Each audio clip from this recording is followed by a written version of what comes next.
Hi. Hi everyone. చెప్పానుగా tree story చెప్తాను అని. ఒక ఊరిలో ఒక గార్డెన్‌లో 3 ట్రీస్ ఉండేటివి. ఆ ట్రీస్ ఆహ్, 3 మాట్లాడుకునేటివి.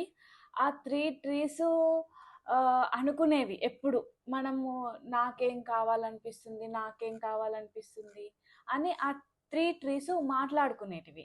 అలా ఫస్ట్ ట్రీ చెప్పేది నాకు ఈ ప్రపంచమంతా తిరగాలనుంది.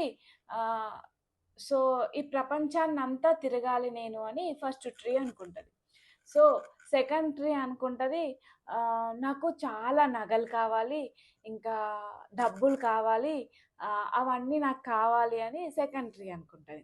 ఇంకా థర్డ్ ట్రీ ఏమనుకుంటదంటే, నేనెప్పుడూ భగవంతుని సేవలో ఉండాలి, నేనెప్పుడు భగవంతునితోనుండాలి అని అనుకుంటది. ఇలా ఈ 3 ట్రీసు ఆ భగవంతుడిని అడగాలి అనుకుంటే ఇలా కోరికలు అడుగుతూ ఉంటది. అయితే అవి ట్రీస్ చాలా చాలా సంవత్సరాల తర్వాత ఇంకా వాడిపోతాయి, ఎండిపోతాయి కదా! ఎండిపోయిన తర్వాత వాటిని కట్ చేసేస్తారు. కట్ చేస్తే ఫస్ట్ ట్రీని ఏం చేస్తారంటే ఒక బోట్ చేస్తారు. బోట్ చేసి ఇంకా నదిలో యూజ్ చేస్తారు.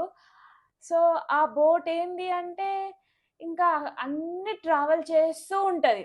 ఎక్కడికంటే అక్కడికి ఆ బోట్‌ని తీసుకెళ్తూ ఉంటారు గదా! బోట్. సో, అలా అన్ని ట్రావెల్ చేస్తూ ఉంటది. సో, ఆ విధంగా బోట్‌ది కోరిక నెరవేరుతది.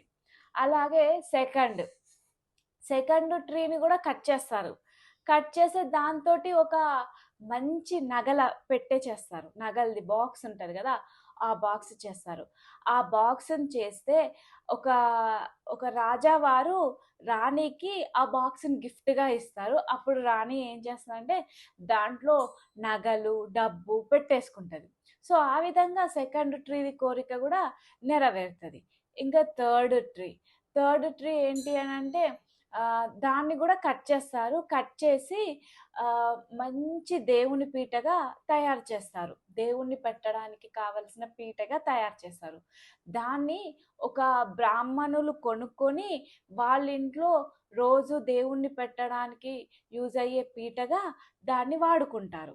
ఈ విధంగా 3 ట్రీస్ కోరికలు నెరవేరాయి. ఇంకా లాస్ట్‌కి ట్విస్ట్ ఏందో చూద్దామా? సో, ఫస్ట్ ట్రీది ఆహ్, నా ఏంటి బోట్ అయ్యింది. ఇంకా నదిలో తిరుగుతూ ఉంది. ఎన్ని సంవత్సరాలు నదిలో ఉంటది? కొన్ని వేల సంవత్సరాలు ఉంటదా? ఉండదు గదా! ఎన్నో కొన్ని రోజులకైతే ఆ బోట్ పాడైపోతది. ఎండకు ఎండుతది, వర్షానికి తడుస్తది. కొన్ని రోజులకు పాడైపోతది ఖచ్చితంగా. అలా పాడైపోయిన తర్వాత దాన్ని ఒక పక్కకేసేసారింక. ఏసేశారు. అయిపోయింది దాని లైఫ్ టైమ్. ఇంకా నగలు. నగలు పెట్టుకున్న చెట్టుతోని త చెట్టుతోని తయారు చేసిన బాక్స్ ఉంది గదా!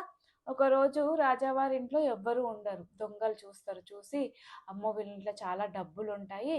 వీటిని ఎలా అయినా తీసుకోవాలి మనం అని చెప్పి వాళ్ళ ఇంట్లో దొంగలు పడతారు. దొంగలు పడి డబ్బులు, నగలు ఉన్న పెట్టె ఉంది గదా! దాన్ని బాగా పగలగొట్టి, కొట్టి, కొట్టి తీస్తారు. తీసి నగలు, డబ్బులు తీసుకొనెళ్ళి ఆ డబ్బాను కింద పడేసేస్తారు. అది దేనికింక పనికిరాదు. విరిగిపోయిందింక. అలా సెకండ్ ట్రీ లైఫ్ గూడా అయిపోతది. ఇంకా థర్డ్ ఉన్నది ట్రీ ఏంటి భగవంతుడి సేవలో ఉన్నది. అది ఎండకు ఎండదు, వానకు తడవదు. ఎంచక్కా ఇంట్లో ఉన్నది. దేవుని సేవలో ఉన్నది. దేవుణ్ణి రోజు ఆరాధిస్తది. సో, ఆ విధంగా అది ఉన్నన్ని రోజులు చాలా హ్యాపీగా ఉంటది. అంటే ఎప్పుడైనా సరే భగవంతుణ్ణి ఏమి కోరుకోవాలో అన్నది గూడా మన మీదనే డిపెండ్ అయి ఉంటది. మనం మంచి కోరుకున్నామా, చెడు కోరుకున్నామా అనేది మనకు తెలుసు. భగవంతుడు ఏది కోరుకున్నా మనకిస్తాడు.